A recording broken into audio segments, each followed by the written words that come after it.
Hi, this is doctor G and welcome to YouTube channel G pharmacy. आज हम discuss करेंगे WBCs को या उसको हम ल्यूकोसाइट्स भी बोलते हैं। तो चलो जी, आज हम स्टार्ट करते हैं ये जी कि हमारे पास WBCs क्या होती है। अच्छा, by the name indicated, the WBCs are the leukocytes, are the colorless and nucleated formed elements of the blood. Leuko derives from Greek words leukos, which mean white. Alternate spelling for the leukocytes is the leukocytes. ठीक है जी।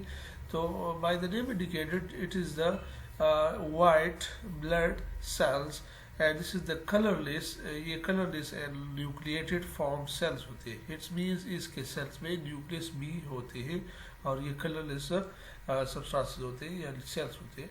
Compared to RBCs, the white blood cells are large in size.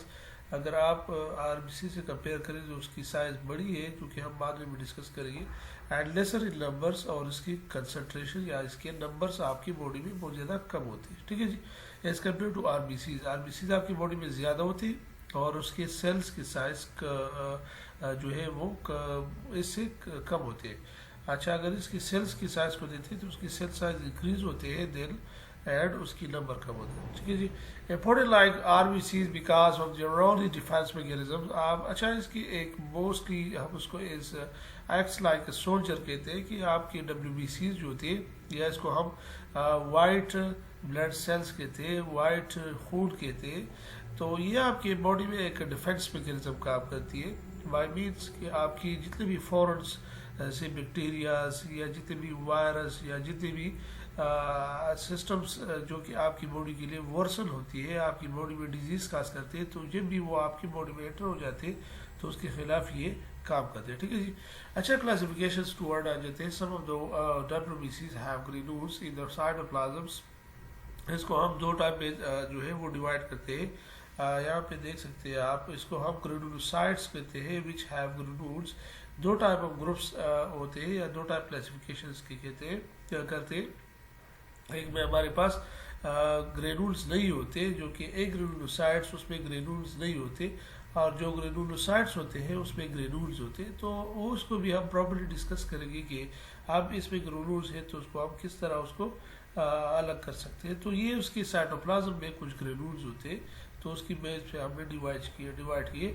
अच्छा, granulocytes आप देख सकते हैं। Granulocytes depending upon the staining properties of the granules, the granulocytes is classified into three types. इसको हम three type में क्लासीफाई करते हैं: न्यूट्रोफिल्स, इज़ानोफिल्स एंड बेसोफिल्स। ये तीन आप देख रहे हैं। ये न्यूट्रोफिल्स जो आप यहाँ पे देख रहे हैं, ये न्यूट्रोफिल हमारे पास क्या करते हैं, which granules take both acidic and basic stain. जब भी हम यहाँ पे एसिड या बेस स्टेन लगाते हैं, एसिड या बेस स्टेन देते हैं, स्टेन मीन्स इस तरह के सेल्स अगर आपकी WBCs किसी से ले लेते हैं और उसको आप माइक्रोस्कोप पे जो है ग्राम स्टेनिंग करते हैं, एसिड एंड बेस स्टेन्स आते हैं। स्टेन्स मीन्स कि वहाँ पे डाई आते हैं, कलर आते हैं। जब उसको हम ये कलर देते हैं तो इसमें हमारे पास न्यूट्रोफिल्स की ग्रेनुल्स दिखाई दे जाती है।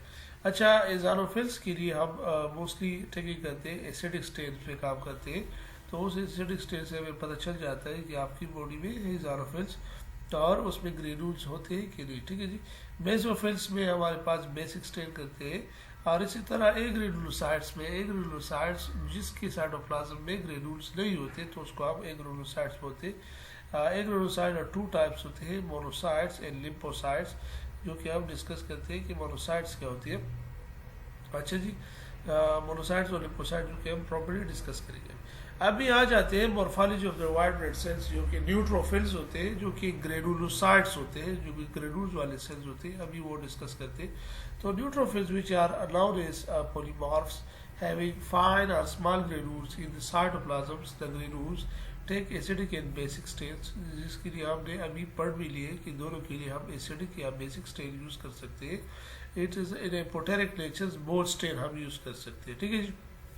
अच्छा, जो लेशमेंट स्टेन्स होते हैं विच कंटेन एसिडिक या इज़ानोफिल, बेसिक स्टेन मिथाइलिन ब्लू, दोनों स्टेन हम यूज करते हैं इसकी मॉर्फोलॉजी को फाइंड आउट करने। इट्स मीन्स जब भी आप स्टडी करेंगे न्यूट्रोफिल्स पे, WBCs पे, तो आप एसिड्स या बेसिक स्टेन यूज़ करें, ठीक है जी।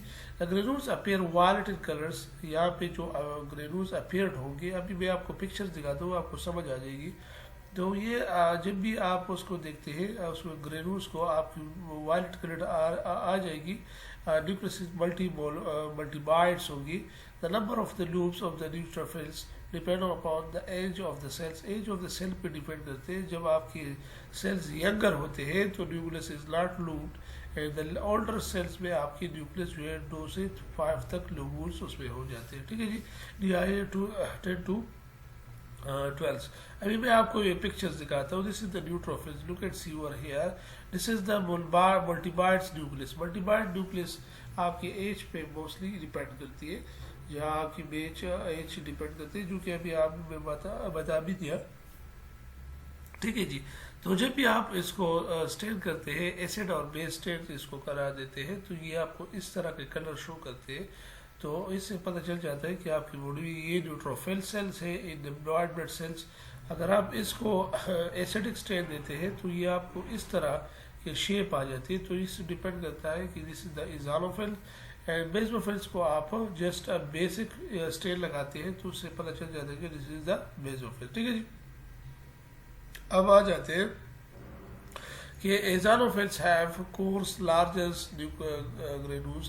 तो अब आ जाते हैं कि साइटोप्लाज्म सेल करते हैं, जो कि हम इज़ानोफिल्स उसके लिए हम जो स्टेन लगाते हैं, तो इसमें इस साइटोप्लाज्म में आपकी इस तरह स्ट्रक्चर आएगी। This is the eosinophil, you can see over here, एक सारे के सारे उसके इर्द जो है वो ब्लड यानी रेड सा कलर आ जाते हैं, और उसके सेंटर पे ये लूप स्ट्रक्चर होते हैं, ठीक है जी। तो ये होते हैं। अच्छा, basophils have course granules, course granules होते हैं, थोड़े बड़े ग्रेन्यूल्स होते हैं साइटोप्लाज्म में। और the granules tell purples blue with myelin blue, and nucleus है bilobed. Look at over here, this is the purple loops and the bilobed nucleus हो सकते हैं। तो इसी तरह ये थोड़ा उसको हमने क्लासीफाई किया, डिफाइन किए थे। अच्छा, अब आ जाते हैं ए ग्रेन्यूलोसाइट्स में, जिसमें ग्रेन्यूल्स होते ही नहीं है, तो वो मोनोसाइट्स होते हैं, लिपोसाइट्स। तो मोनोसाइट्स हैव लार्ज लिपोसाइट डायमीटर्स, इस तरह के डायमीटर्स होते हैं 4 to 8 inch. Cytoplasm without nucleus होते हैं। अच्छा, इसकी horse shoe shapes and shaped is kidney shaped, and either is the center of the push to one side and larger side cytoplasm. जब मैं आपको इसकी पिक्चर्स दिखा देते हूँ तो आप लोग समझ आएंगे। दिस इज द मोनोसाइट्स, ये आपकी किडनी लाइक स्ट्रक्चर्स होती है नियर टू क्लियर साइटोप्लाज्म से इसके nucleus push to one side. आपकी जो यहाँ पे न्यूक्लियस होते हैं सेंटर में इसके नहीं होते, एक साइड पे उसके न्यूक्लियस होते हैं। तो ये आपको आपने डिस्कस भी अभी कर दी कि मोनोसाइट्स के बारे में कि 14 to 18 mm से इसकी साइज होते हैं डायमीटर्स, और इसके जो कि स्प्लीन या शेप्स या बीन शेप की या किडनी शेप्स के वो उसके होते हैं, और इसके जो न्यूक्लियस होते हैं एक साइड पर, ठीक है जी। तो अब लिपोसाइट्स के बारे में डिस्कस करते हैं कि लिपोसाइट्स के होते हैं like monocytes, the lymphocyte do not have इस तरह के granules, nucleus is oval shape होते हैं, ठीक है जी। वही सेम ग्रुप्स आती है कि लार्ज कुछ लिपोसाइट्स होते हैं, टाइप्स भी डिपेंड करता है, कुछ स्मॉल लिपोसाइट्स होते हैं, तो ये भी हो सकते हैं। अच्छा, ये look at see over here, this is the lymphocytes, clear cytoplasms, nucleus occupying whole of the cytoplasm. तो आपकी ऑलमोस्ट साइटोप्लाज्म पे सारे फैले हुए होते हैं लिपोसाइट्स, और उसकी डिपेंड करती है साइज के आपके लार्ज लिपोसाइट्स है या स्मॉल लिपोसाइट्स, ठीक है जी। Depending upon the functions, T lymphocytes are divided into two types. आपकी lymphocytes भी हमने दो पे डिवाइड किए, इसको हम T lymphocytes बोलते हैं एंड एक को हम B lymphocytes बोलते हैं। अच्छा, ये जो T lymphocytes है सेल कंसर्न में सेलुलर इम्यूनिटी या आपको सेलुलर इम्यूनिटी प्रोवाइड करती है, and B cells concern with the humoral immunity, और इनके आपकी सेकेंडरी इम्यूनिटी या ह्यूमरल इम्यूनिटी प्रोवाइड करती है, ठीक है जी। उसकी पिक्चर्स हम आपको दिखाते हैं। This is the lymphocytes, see over here, this is the whole blood, और होल ब्लड पे फिर हमने इज़ानोफिल्स अलग है, न्यूट्रोफिल्स अलग है, इस तरह प्लेटलेट्स अलग है, मोनोसाइट्स एंड लिम्फोसाइट्स अलग है। तो this is the structure of the monocytes, look at see over here, this is the structures of the lymphocytes, ठीक है जी। अब आ जाते हैं differentiation between white blood cells and red blood cells. तो ये मोस्टली बहुत ज़्यादा इंपॉर्टेंट है आपके लिए, ये स्केच आप याद कर लें, ठीक है जी। अच्छा, तो ये डिफ्रेंसिएशन आप देख लें, ठीक है जी। आज का इसके कलर जो WBCs के वो कलरलेस है, और RBCs के अगर आप देखते हैं तो वो रेड है, ठीक है जी। इसके नंबर 4000 से लेके 11000 पर क्यूबिक मिलीमीटर्स होते हैं, और RBCs के आपके 4.5 जो है उससे लेके 5.5 मिलियंस होते हैं, ठीक है जी, मिलियन, ठीक है जी। इसके साइज जो है वो लार्जर होते हैं, मैक्सिमम डायमीटर उसकी ज़्यादा होती है 18 मिलीमीटर्स, और आपकी RBCs जो है वो 7.5 माइक्रोमीटर्स होती है, ठीक है जी। इसकी शेप इरेगुलर शेप होती है, इसकी प्रॉपर शेप नहीं होती, लेकिन इसकी डिस्क शेप एंड बायोकनकेव शेप होती है, जो कि नॉर्मल शेप, ठीक है।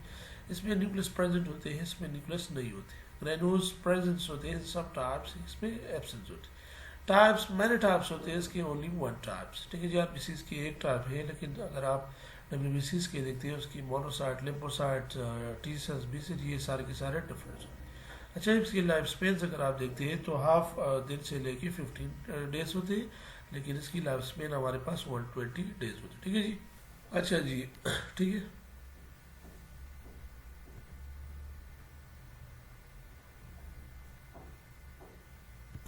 अच्छा जी, तो कुछ फिजियोलॉजिकल वेरिएशन भी है, ये भी हो सकता है कि आपकी बॉडी में WBCs की कंसनट्रेशन अब एज के हिसाब से इतनी हो, फिर इतनी हो, फिर इतनी, ठीक है जी। तो हम वो भी डिस्कस करेंगे कि एज WBC की काउंट बच्चों में जो होती है वो 20,000 पर क्यूबिक mm होते हैं, इन्फेंट्स में एंड अबाउट 10,000 mm होते हैं, और जब वो इन्फेंट से बिकम एडल्ट या चिल्ड्रन में चले जाते हैं तो वो 15,000 आ जाती है, ठीक है जी।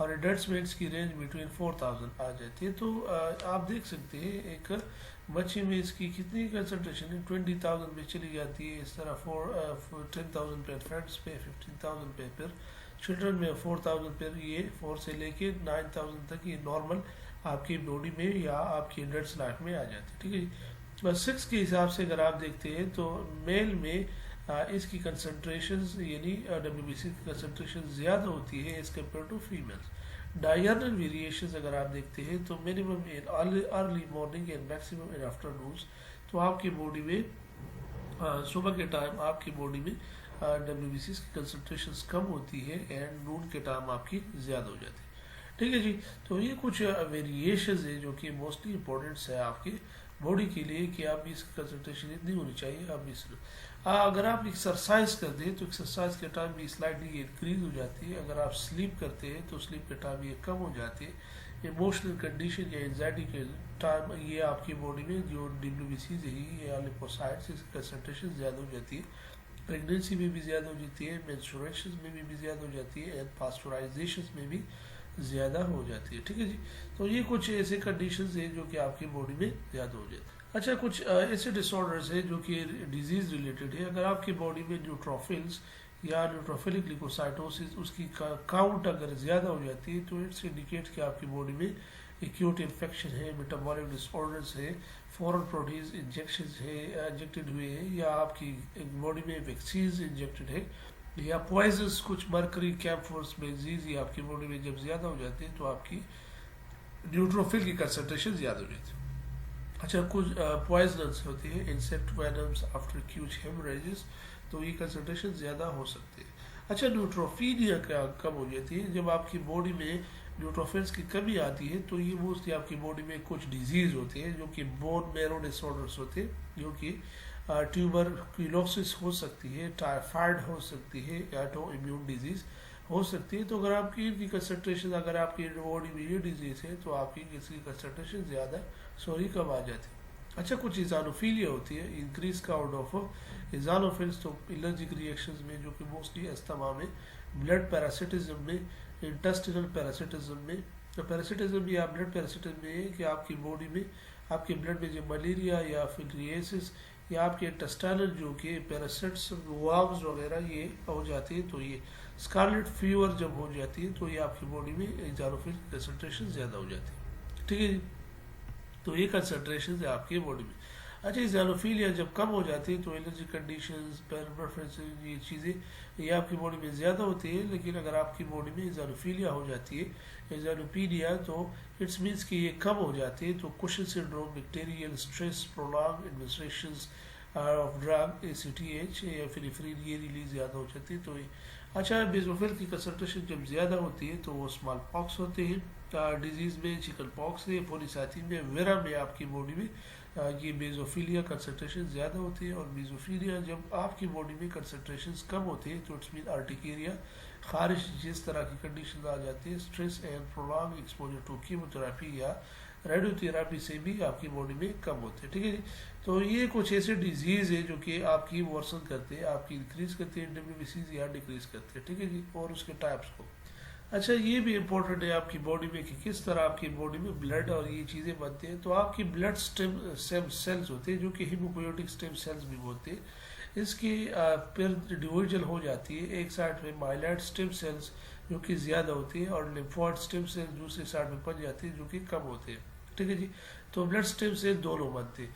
अब माइलॉइड स्टेम सेल से RBCs बनते हैं, प्लेटलेट्स बनते हैं, माइलोप्लास्ट, ग्रेनुलोसाइटोसिस, इजानोफिल्स, बेजोफिल, न्यूट्रोफिल ये आपकी बॉडी में बन जाती है। ठीक है जी। तो ये भी this is the white blood cells, this is the type of white blood cells and look it's your here, this is the lymphoid, lymphoblast, T cells, B cells and natural killer cell, this is also WBCs। तो आपकी इस चीज़ की concentration कम आपकी body में पैदा होती है और एज कम्पेयर टू RBCs। तो this is the structures which is made up of एक ख़ास स्केच है कि आपकी बॉडी में ये ब्लड और इसकी प्रॉपर्ली वो किस तरह बनती है। ठीक है जी। तो ये भी ज़रूरी था कि आप लोग को पता चल जाती है कि इससे बोन मेरो से फिर blood stem cells, haemopoietic stem cells, pluripotent haemopoietic stem cells, myeloid stem cells, lymphoid stem cells और इसकी फर्दर डिविजन हो जाती है। This is the sketch is very important, आपकी पेपर्स में ज़्यादातर ये स्केच आ सकते हैं। ठीक है जी। Look at see, this is another pluripotent stem cells, उसके lymphoid stem, lymphoblast, lymphocytes बनते हैं।